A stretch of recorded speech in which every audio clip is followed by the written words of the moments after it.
똑딱, 똑딱, 똑딱. 벽시계 소리가 유난히 크게 들렸습니다. 새벽 5시 30분.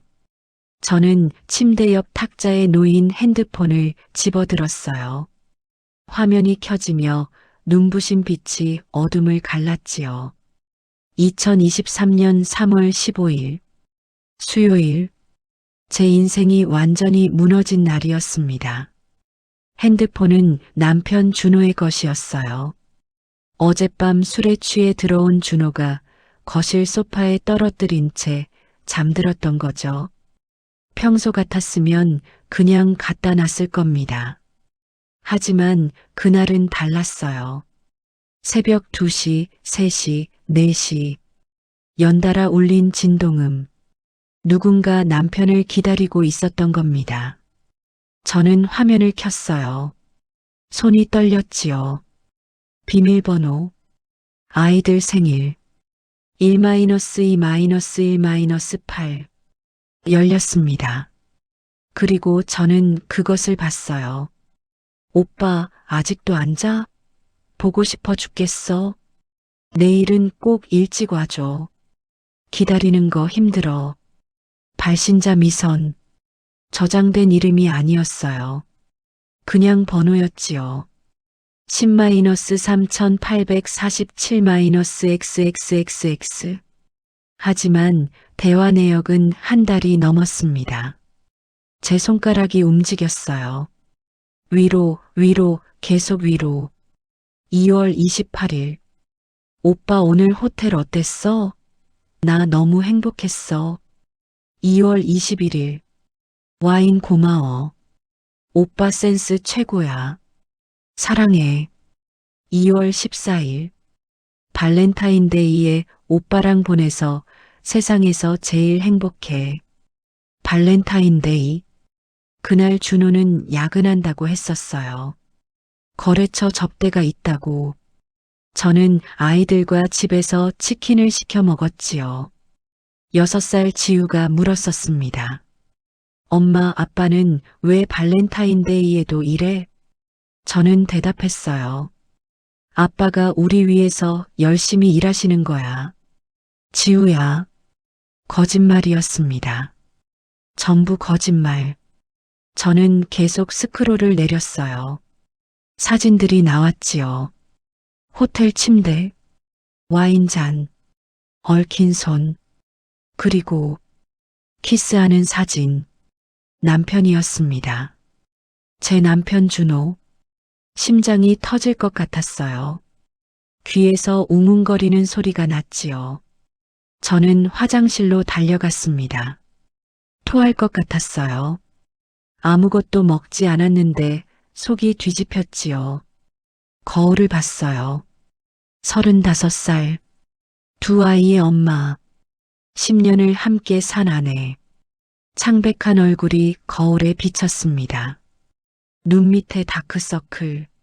묵지도 않은 긴 머리. 낡은 잠옷. 언제부터였을까요? 아니에요. 이건 제 잘못이 아니었습니다. 10년이에요. 10년을 함께 살았어요. 신혼 때 준호는 제 손을 잡으며 말했었죠. 여보, 나 평생 당신만 사랑할게. 약속해. 당신이 세상에서 제일 예뻐. 내가 세상에서 제일 행복한 남자야. 거짓말. 전부 거짓말이었던 겁니다. 저는 거실로 돌아왔어요. 소파에 누운 준호가 보였지요. 코를 골고 있었습니다. 술 냄새가 진동했어요. 넥타이는 풀려 있고 와이셔츠는 구겨져 있었지요. 저는 준호를 내려다봤습니다. 이 사람이 누구죠?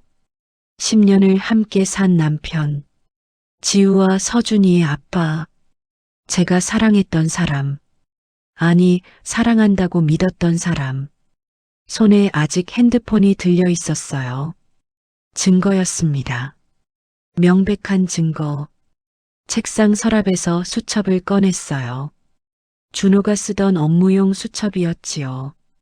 뒷면에 메모가 있었습니다. 미선 마이너스 마케팅팀 대형 제약. 볼펜으로 적는 소리. 저는 제 수첩에 적었습니다. 김미선 대형 제약 마케팅팀.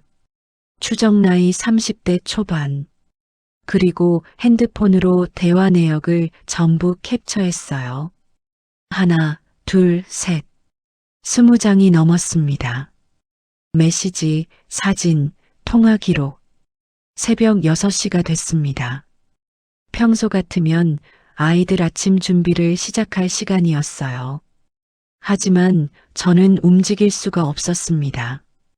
다리에 힘이 풀렸어요. 온몸이 떨렸지요. 10시간 전만 해도 저는 행복한 아내였습니다. 남편이 늦게 들어와도 이해했어요. 회사 일이 바쁜가 보다. 승진 앞두고 있으니까. 토요일에 골프 간다고 해도 괜찮았지요. 남편도 쉬어야 하니까. 발렌타인데이에 야근한다고 해도 믿었습니다. 우리 가족을 위해서 열심히 일하는 거라고. 바보였습니다. 완벽한 바보. 엄마, 지우였어요. 잠이 깬 모양이었지요. 저는 얼른 눈물을 닦았습니다. 응, 지우야. 일어났어? 엄마 왜 안 자? 엄마 일찍 일어났어. 우리 아침 먹자. 지우를 안아 올렸어요. 따뜻했습니다. 엄마 아빠 왔어? 거실을 가리키며 물었지요. 응, 아빠 늦게 왔어. 자고 있으니까 조용히 하자. 응, 저는 주방으로 갔습니다. 손이 떨렸습니다. 계란이 바닥에 떨어질 뻔했지요. 진정하세요. 진정해야 해. 아이들 앞에서는 무너지면 안 돼요. 프라이팬에 계란을 깼습니다. 노른자가 터졌어요. 평소 같으면 다시 구웠을 겁니다. 지우는 노른자가 온전한 걸 좋아하거든요. 하지만 그날은 그냥 뒤집었습니다. 어차피 다 부서진 거예요. 노른자든 제 마음이든. 오전 8시 30분. 아이들을 유치원에 데려다 주고 돌아왔어요. 준호는 아직 자고 있었습니다. 저는 준호를 내려다봤어요. 40대 초반. 잘생긴 편이었지요. 처음 만났을 때도 그랬고 지금도 그래요. 키 178cm. 체격도 좋았습니다. 헬스장을 꾸준히 다녔거든요. 건강 관리한다고 했었죠. 주말마다 3시간씩. 이제 알겠어요. 누구를 위한 건강 관리였는지. 준호야. 불렀습니다. 목소리가 떨리지 않았어요. 신기하게도. 준호가 신음하며 몸을 뒤척였지요. 일어나. 더 강하게 말했습니다. 뭐야? 몇 시야? 준호가 눈을 떴어요. 충혈된 눈이었지요. 8시 반. 일어나. 할 얘기 있어. 머리 아파. 물 좀. 할 얘기 있다고. 제 목소리 톤이 달랐던 모양이에요. 준호가 눈을 크게 떴습니다. 무슨 일이야? 저는 핸드폰을 내밀었어요. 준호의 핸드폰. 이거. 화면에는 미선과의 대화창이 떠 있었습니다. 준호의 얼굴이 하얗게 변했어요. 이건 읽어봤어. 다. 여보, 이건 오해야. 진짜 오해. 준호가 일어났습니다. 제 손에서 핸드폰을 빼앗으려 했지요.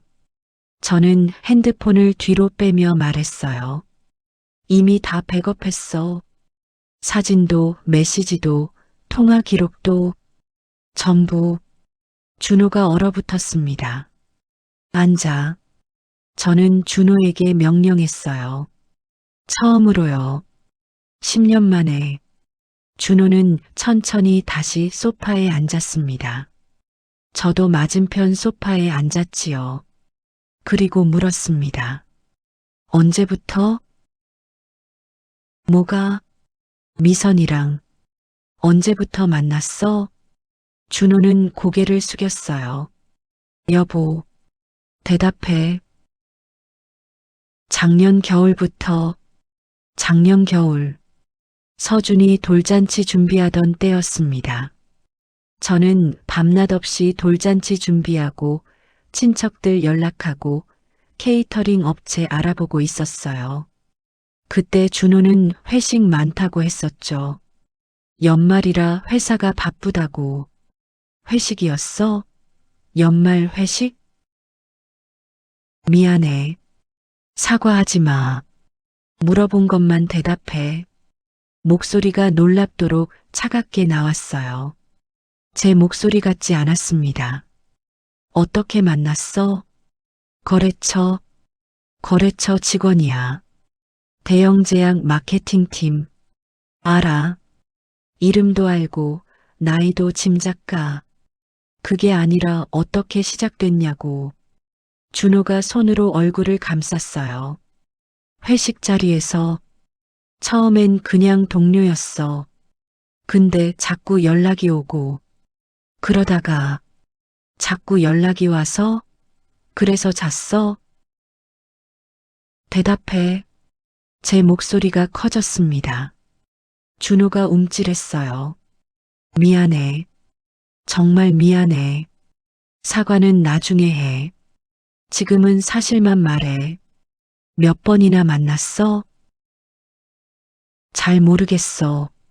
몇 번? 10번. 아니, 20번? 정확히는 20번. 한 달에 2번씩 5달이면 10번인데 20번이면 일주일에 한 번 꼴이었던 겁니다. 호텔도 갔고, 응, 발렌타인데이에도. 준호가 고개를 들었어요. 눈이 충혈돼 있었지요. 그건 그날 정말 거래처 접대 있었어. 근데 일찍 끝나서 그래서 그 여자한테 갔구나. 미안해. 제 손톱이 손바닥을 파고들었어요. 피가 날 것 같았지요. 왜? 응? 왜 그랬어? 내가 뭘 잘못했어? 준호가 입을 열었다 닫았어요. 여러 번. 그게 당신 잘못은 아니야. 그럼 뭔데? 저는 소리쳤습니다. 10년이야. 10년을 함께 살았잖아. 지우 낳고 서준이 낳고 밤새 아이들 보느라 잠도 못 자고 당신 부모님 제사 지내고 명절 음식 준비하고 나 뭘 잘못했어. 눈물이 나왔어요. 참으려 했는데 안 됐습니다. 미안해. 정말 미안해. 준호가 제 손을 잡으려 했어요. 저는 뿌리쳤습니다. 손대지 마. 여보, 제발. 내가 잘못했어. 정말 잘못했어. 다시는 안 그럴게. 미선이랑 끝낼게. 진작에 끝냈어야지. 그래. 맞아. 내가 미쳤었어. 정말 미쳤었어. 당신이 얼마나 고생하는지 알면서 아이들 생각도 안 하고. 준호가 무릎을 꿇었습니다. 제발 한 번만 용서해줘. 응? 다시는 이런 일 없을 거야. 맹세할게. 당신하고 아이들한테 잘할게. 저는 준호를 내려다봤어요. 무릎 꿇은 남편. 10년 전 청혼할 때도 이렇게 무릎을 꿇었었지요. 정은아, 나랑 결혼해줘. 평생 너만 사랑할게. 행복하게 해줄게. 평생 사랑한다더니, 행복하게 해준다더니, 거짓말이었습니다. 아이들은? 제가 물었어요. 응? 지우랑 서준이. 이거 알면 어떻게 돼? 준호의 얼굴이 일그러졌습니다. 애들은 모르게 하자. 제발. 나도 그러고 싶어. 준호가 고개를 들었어요. 눈에 희망이 보였지요. 그럼 당장 헤어지고 싶어. 진짜로. 근데 아이들이 아직 너무 어려. 지우는 겨우 6살이고 서준이는 4살이야. 알아. 미안해. 그리고 애들이 아빠를 너무 좋아해. 특히 지우는 아빠 없으면 울잖아. 준호가 눈물을 흘렸어요. 고마워. 정말 고마워. 내가 잘못했는데 고마워할 일이 아니야. 저는 일어섰습니다. 조건이 있어. 뭐든지 할게. 첫째, 미선이랑 당장 끝내. 오늘 당장. 그래, 끝낼게. 둘째, 핸드폰 비밀번호 바꾸지 마. 내가 언제든 확인할 수 있게. 알았어. 셋째, 주말 골프, 야근, 회식, 전부 사전에 나한테 보고해. 장소, 시간, 참석자. 알았어. 넷째, 저는 준호를 똑바로 봤습니다. 미선한테 위자료 받을 거야. 정식으로. 준호의 얼굴이 굳었어요. 그건 싫어. 아니, 근데 그렇게까지 안 하면 내가 정리가 안 돼. 그 여자가 대가를 치러야 내가 용서할 수 있어. 준호는 한참을 고민하더니 고개를 끄덕였습니다. 알았어. 내가 미선한테 얘기할게. 아니, 내가 직접 만날 거야. 뭐? 내가 직접 만나서 합의할 거야. 당신은 빠져. 준호가 당황했어요. 그건 좀 싫으면 지금 이혼하자. 알았어. 알았어. 당신이 직접 만나. 저는 고개를 끄덕였습니다. 좋아. 그럼 일단 이렇게 정리하자. 당신은 미선한테 연락해서 내가 연락할 거라고 미리 말해도. 알았어. 저는 창문으로 걸어갔어요. 봄바람이 들어왔습니다. 따뜻했어요. 하지만 제 가슴은 얼어붙어 있었지요. 준호야. 응? 다시 한 번만 더 그러면 그땐 정말 끝이야. 아이들이고 뭐고 상관없어. 알았지? 알았어. 다시는 안 그럴게. 맹세할게. 저는 대답하지 않았습니다. 맹세요? 이미 한 번 깨뜨린 사람이 또 맹세한다고 믿을 수 있을까요? 하지만 저는 믿고 싶었어요. 아니, 믿어야 했습니다. 아이들을 위해서라도.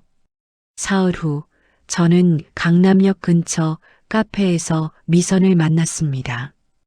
오후 2시, 카페는 한산했어요. 저는 구석 자리에 앉아 있었지요.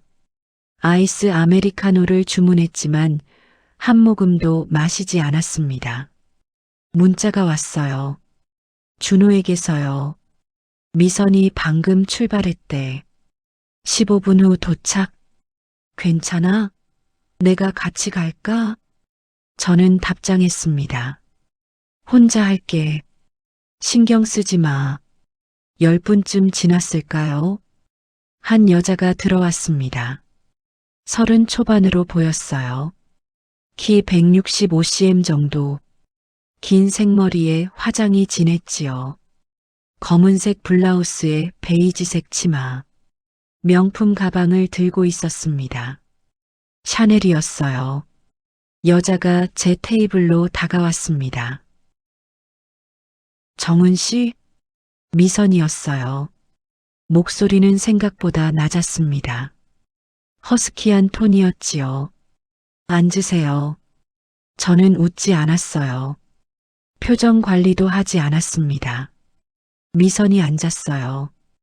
가방을 옆 의자에 놓고 저를 똑바로 봤지요. 커피 드실래요? 제가 물었습니다. 아니요, 괜찮아요. 그럼 바로 시작할게요. 저는 가방에서 서류를 꺼냈습니다. 이게 뭔데요? 미선이 서류를 내려다봤어요. 위자료 청구서요. 김 변호사 통해서 작성했어요. 미선의 얼굴이 굳었습니다. 2천만 원? 네. 부당한 금액은 아니에요. 법적으로 충분히 받을 수 있는 금액이죠. 미선이 서류를 밀어냈어요. 저는 준호 씨 부인하고 이혼한다고 들었어요. 저는 눈을 크게 떴어요. 뭐라고요? 준호 씨가 그랬어요. 부인하고는 이미 끝났다고. 곧 이혼할 거라고. 제 손이 떨렸습니다. 준호가 그런 말을 했다고요? 그건 거짓말이에요. 네, 우리 안 헤어져요. 지금도 같이 살고 있어요. 갤러리를 열었어요. 어젯밤 찍은 가족 사진이 있었지요. 준호가 지우를 안고 있고 제가 서준이를 안고 있는 사진. 거실 소파에서 찍은 거였습니다. 이거 어제 찍은 거예요. 미선이 사진을 봤어요. 얼굴이 창백해졌지요. 이건 우리 가족이에요. 여전히요. 미선의 입술이 떨렸습니다. 준호 씨가 저한테는 거짓말한 거죠. 남자들은 원래 그래요. 바람 피우면서 본처한테는 사랑한다 하고 정부한테는 이혼한다 하고 저는 서류를 다시 미선 앞으로 밀었어요. 어쨌든 이건 제 문제고요. 미선 씨는 미선 씨 문제나 해결하세요. 저는 준호 씨 사랑해요. 사랑? 저는 웃었습니다. 차갑게요. 남의 남편 빼앗는 게 사랑이에요? 저는 빼앗은 게 아니에요. 준호 씨가 먼저 제게 다가왔어요. 미선의 목소리가 높아졌어요. 주위 사람들이 쳐다봤지요. 저는 조용히 말했습니다. 목소리 낮추세요. 여기 사람 많아요. 미선이 입술을 깨물었어요. 미선 씨, 감정적으로 접근하지 마세요. 이건 법적인 문제예요. 법적인 문제라고요? 네. 미선 씨는 기혼 남성과 불륜 관계를 맺었어요. 증거도 충분하죠. 호텔 영수증, 문자 메시지, 사진. 저는 서류에서 증거 사본들을 꺼냈습니다. 미선과 준호가 호텔 로비에서 찍은 사진. CCTV 캡처본이었어요. 함께 엘리베이터 타는 장면. 준호 신용카드로 결제한 호텔 영수증. 미선의 얼굴이 점점 하얗게 변했습니다. 이걸 어떻게 남편 카드 명세서 확인했어요. 호텔 측의 요청해서 CCTV도 받았고요. 그래서요. 미선 씨, 두 가지 방법이 있어요. 저는 손가락 두 개를 펼쳤습니다. 첫째 합의. 위자료 2천만 원 주시고 조용히 끝내기. 둘째는요. 소송. 법정 가서 공개적으로 싸우기. 그럼 금액이 더 올라갈 수도 있고 미선 씨 회사에도 알려질 거예요. 미선이 숨을 멈췄어요. 회사요? 네. 대형 제약 다니시잖아요. 마케팅팀. 제약회사는 이미지 중요하잖아요. 직원이 불륜 스캔들 터지면 좋지 않겠죠? 미선의 손이 떨렸습니다. 물을 마시려다 말았어요. 컵을 제대로 잡지 못했지요. 저는 돈이 많지 않아요. 분할도 가능해요. 6개월에 나눠서 내셔도 돼요. 6개월이요? 네. 한 달에 350만 원씩 가능하죠? 미선이 계산기를 두드렸어요. 한 달에 350이면 미선 씨 연봉 5천 정도 되시죠? 세후 350 정도면 충분히 가능해요. 미선이 고개를 들었어요. 제 연봉을 어떻게? 준호한테 들었어요. 회사 정보 다 알려주더라고요. 미선의 얼굴이 일그러졌습니다. 준호 씨가 남자들은 원래 그래요. 자기 살려고 상대 여자는 쉽게 버려요. 저는 볼펜을 꺼냈습니다. 어떻게 하실래요? 합의하실래요? 소송하실래요? 미선은 한참을 서류를 내려다봤어요. 합의할게요. 현명한 선택이에요. 저는 계약서를 내밀었습니다. 여기 서명하세요. 그리고 하나 더. 뭔데요? 준호하고 완전히 끝내세요. 연락도 하지 말고 만나지도 마세요.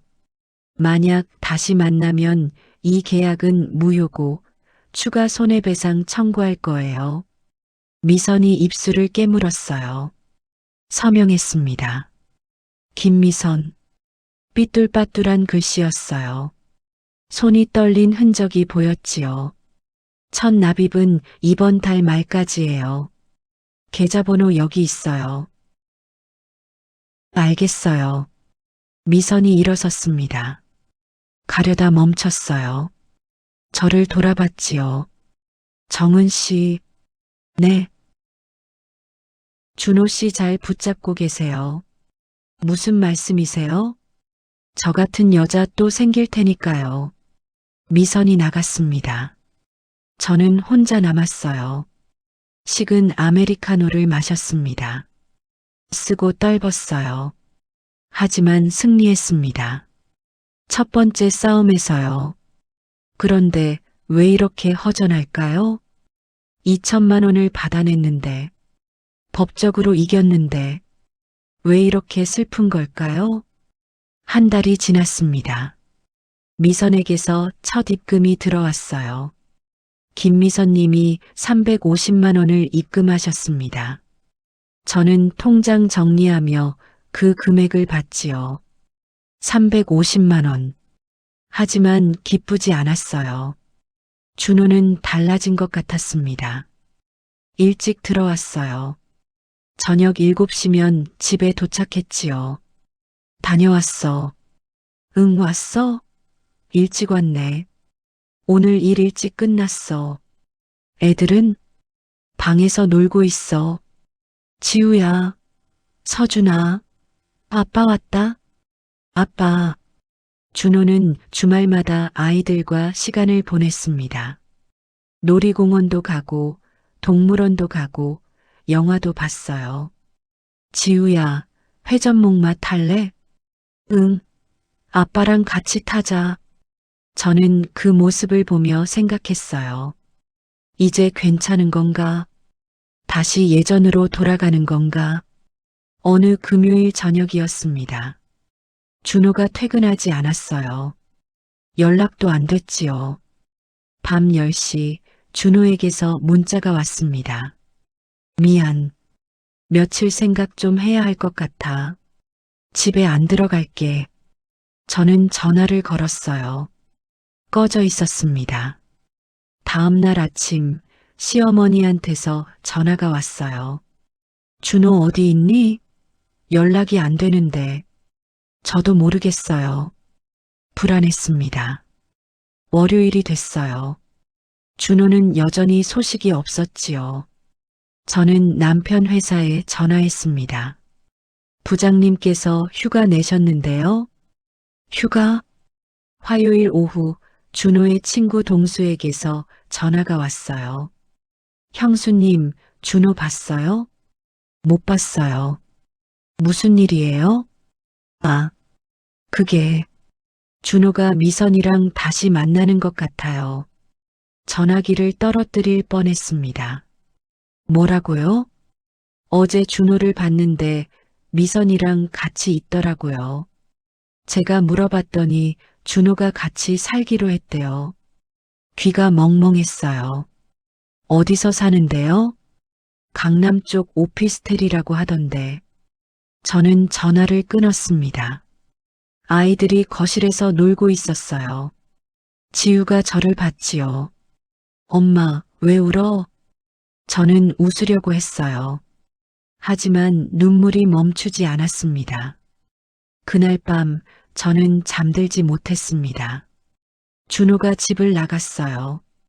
합의한 지 한 달 만에, 용서한 지 2달 만에, 그리고 그 여자와 동거를 시작했지요. 위자료 2천만 원을 받아냈는데 결국 아무 의미가 없었습니다. 저는 바보였어요. 다음 날 아침 저는 결심했습니다. 더 이상 당하지 않기로요. 먼저 김 변호사에게 전화했어요. 변호사님, 이혼 소송 준비하고 싶어요. 알겠습니다. 재산분할과 양육권, 위자료 모두 청구하시죠. 네. 그리고 하나 더요. 말씀하세요. 미선이랑 다시 만난 증거를 확보하고 싶어요. 위자료 합의 위반이잖아요. 김 변호사가 잠깐 침묵했어요. 합의서에 재발시 배상 조항이 있었나요? 없어요. 하지만 이혼 소송에서 유리하게 쓸 수 있지 않나요? 물론입니다. 증거 확보하세요. 저는 사설 탐정을 고용했습니다. 이틀 후 보고서가 왔어요. 준호와 미선이 강남 오피스텔에서 함께 사는 사진들, 출퇴근하는 모습, 주말에 함께 쇼핑하는 장면. 저는 그 사진들을 보며 울지 않았어요. 오히려 웃었지요. 이제 증거가 충분했으니까요. 저는 준호의 회사로 갔습니다.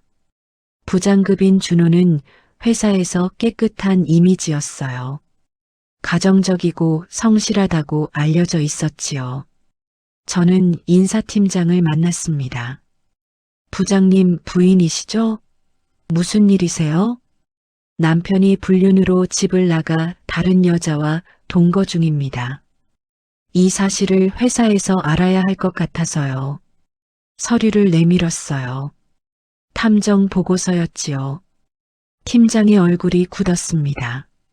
이건 회사 윤리규정 위반 아닌가요?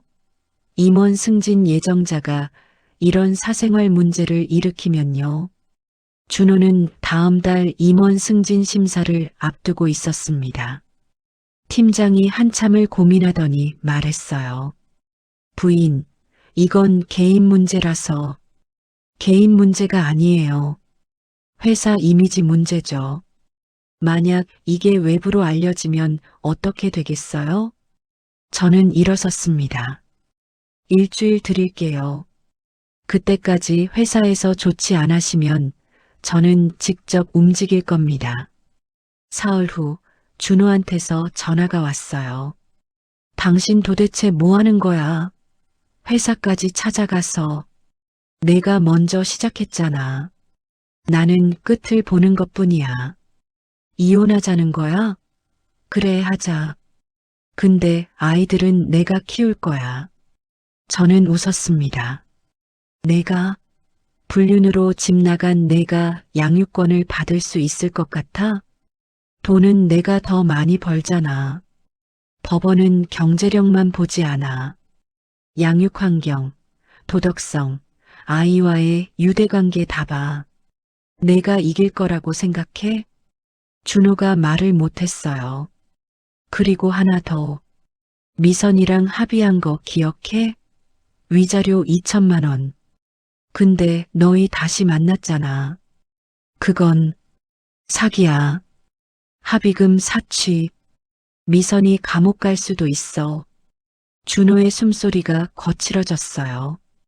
당신 미쳤어? 미친 게 아니야. 정신 차린 거지. 저는 미선에게 내용 증명을 보냈습니다. 위자료 합의 후 재결합은 합의 위반이며 사기 행위에 해당함. 2천만 원 전액 반환 및 추가 손해배상 3천만 원 청. 일주일 후 미선이 전화했어요. 이게 무슨 짓이에요? 합의 위반했잖아요. 당연한 거죠. 준호 오빠는 부인하고 끝났다고 했어요. 그럼 왜 합의하고 한 달 만에 다시 만났어요? 계획적이었죠? 미선이 울먹였습니다. 저는 준호 오빠를 사랑해요. 진심이에요. 사랑이면 다예요? 제 가정을 파괴하고 제 아이들한테서 아빠를 빼앗아도 돼요? 준호 오빠가 먼저 저한테 왔어요. 저는 웃었어요. 그래서 뭐? 상관없어요. 어쨌든 당신은 유부남과 불륜을 저질렀고 합의금을 받고도 다시 만났어요. 이건 명백한 사기죠. 미선이 소리쳤습니다. 돈 다 갚을게요. 그러니까 소송은 취하해 주세요. 이미 늦었어요. 소장 접수했어요. 전화를 끊었습니다. 저는 미선의 직장도 알아냈어요. 대기업 마케팅팀이었지요. 미선의 상사에게 이메일을 보냈습니다. 귀사 직원 김미선 씨의 윤리 문제에 대해 알려드립니다. 사진과 증거를 첨부했어요. 일주일 후 미선이 저를 찾아왔습니다. 카페에서 만났는데 완전히 다른 사람이었어요. 화장기 없는 얼굴에 푸석한 모습이었지요. 회사에서 잘렸어요. 미선이 말했어요. 그래서요? 제발이요. 소송만 취하해 주세요. 돈 다 갚을게요. 준호 오빠하고도 헤어질게요. 저는 미선을 똑바로 봤습니다. 늦었어요. 진작에 생각했어야죠. 제 인생 망가뜨리려고 작정했어요? 당신이 먼저 제 인생 망가뜨렸잖아요. 미선이 울었습니다. 하지만 저는 동정심이 들지 않았어요. 준호의 회사에서 연락이 왔습니다. 임원 승진이 보류됐대요. 사생활 문제로 인사위원회에서 재검토 중이라는 이유였지요. 준호가 집에 찾아왔어요. 아니, 예전 집에요. 이제 준호 집이 아니었으니까요. 당신 때문에 내 인생이 망가지고 있어. 준호가 소리쳤습니다. 아이들은 방에서 자고 있었어요. 조용히 해. 애들 깬다. 회사에서 승진 탈락했어. 다 당신 때문이야. 저는 준호를 똑바로 봤어요. 내 불륜 때문이지. 내 잘못이 아니야. 이혼해줘. 제발. 그러면 내가 위자료도 많이 줄게. 싫어. 법정에서 보자. 준호가 제 팔을 잡았어요. 당신 지금 애들 생각은 해? 아빠 없이 어떻게 키울 건데? 저는 준호의 손을 뿌리쳤습니다. 아빠는 진작에 없었어. 내가 미선이한테 갔을 때부터 준호의 얼굴이 일그러졌어요. 후회하게 해줄 거야. 이미 하고 있잖아. 내가 이혼 소송이 시작됐습니다. 준호 측 변호사는 공격적이었어요. 원고저의 냉담한 태도와 가정 소홀이 피고 준호로 하여금 외도하게 만들었습니다. 저는 웃음이 나왔어요. 김 변호사가 반박했지요. 피고는 1년 이상 계획적으로 불륜을 저질렀고 상간자와 합의 후에도 재결합했습니다. 이는 명백한 유책 배우자입니다. 증거들이 제출됐어요. 호텔 영수증, 문자 메시지, 탐정 보고서, 동거 증명 사진. 준호의 얼굴이 점점 어두워졌습니다. 양육권 심리 때였어요. 판사가 아이들을 개별 면담했지요. 지우가 나왔을 때 물었습니다. 아빠랑 엄마 중에 누구랑 살고 싶어? 지우는 한참을 고민하더니 대답했어요. 엄마요. 아빠는 집에 안 와요. 그 말을 듣는 준호의 표정을 저는 평생 잊지 못할 겁니다.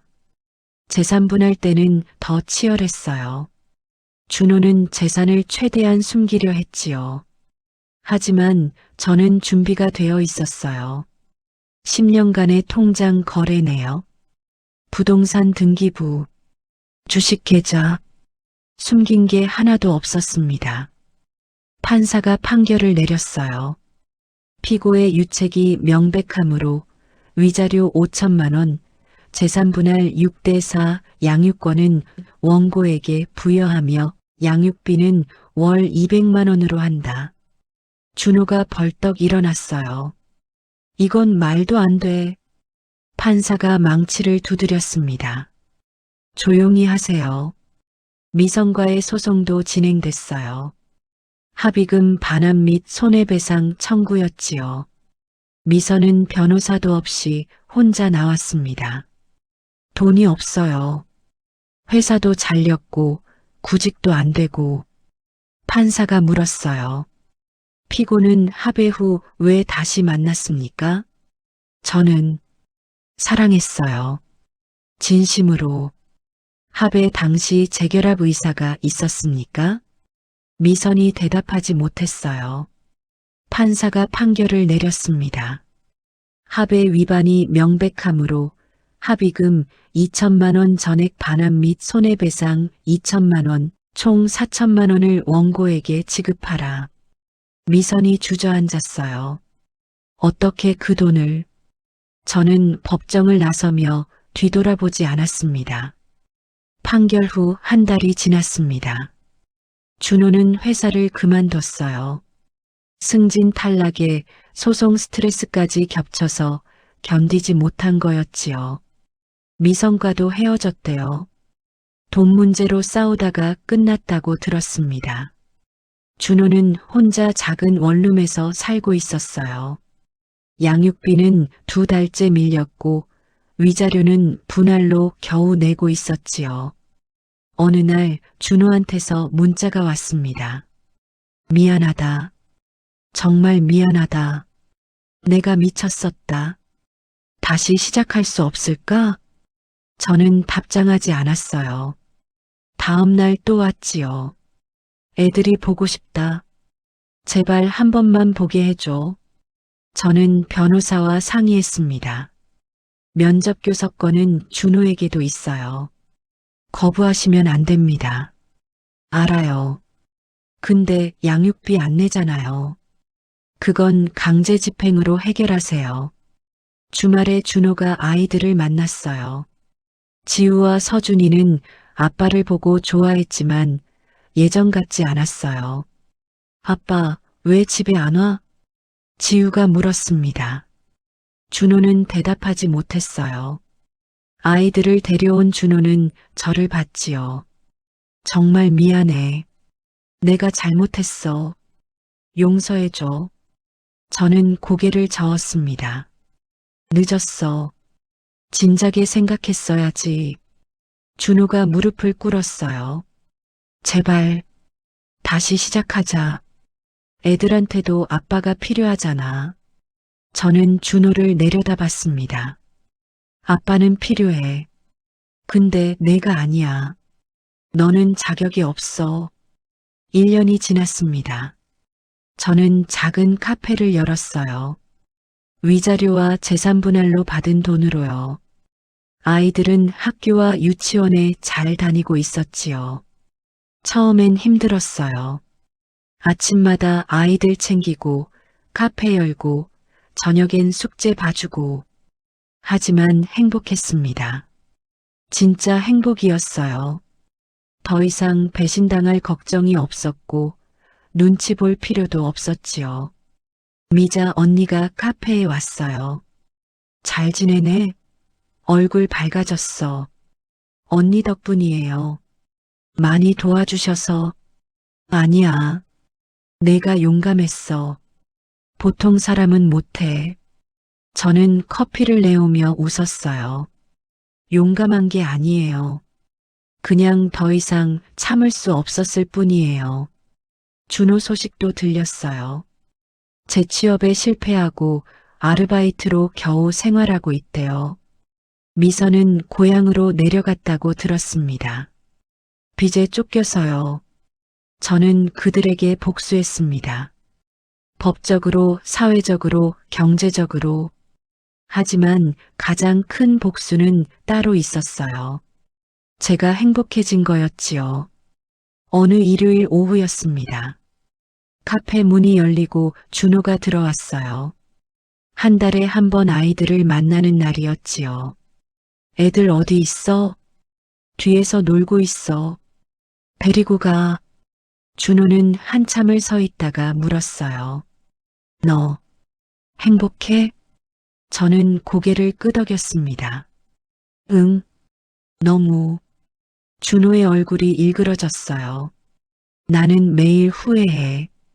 그때로 돌아갈 수만 있다면. 저는 준호를 똑바로 봤습니다. 돌아갈 수 없어. 내가 선택한 거야. 미안해. 이제 미안하다는 말 하지 마. 아무 의미 없어. 준호가 뒤로 돌아가려다 멈췄어요. 그래도 고마워. 뭐가? 애들 잘 키워줘서 내가 아니었으면. 저는 웃었습니다. 당연한 거야. 나는 엄마니까. 준호가 나갔어요. 저는 창밖을 봤습니다. 준호가 아이들 손을 잡고 걸어가는 모습이 보였지요. 한때는 저것이 제 전부였습니다. 하지만 이제 아니에요. 제 인생은 제 것이었어요. 배신당했지만 무너지지 않았습니다. 복수했지만 증오에 갇히지 않았어요. 그리고 이겼습니다. 저는 커피를 마시며 미소 지었어요. 새로운 하루가 시작되고 있었습니다.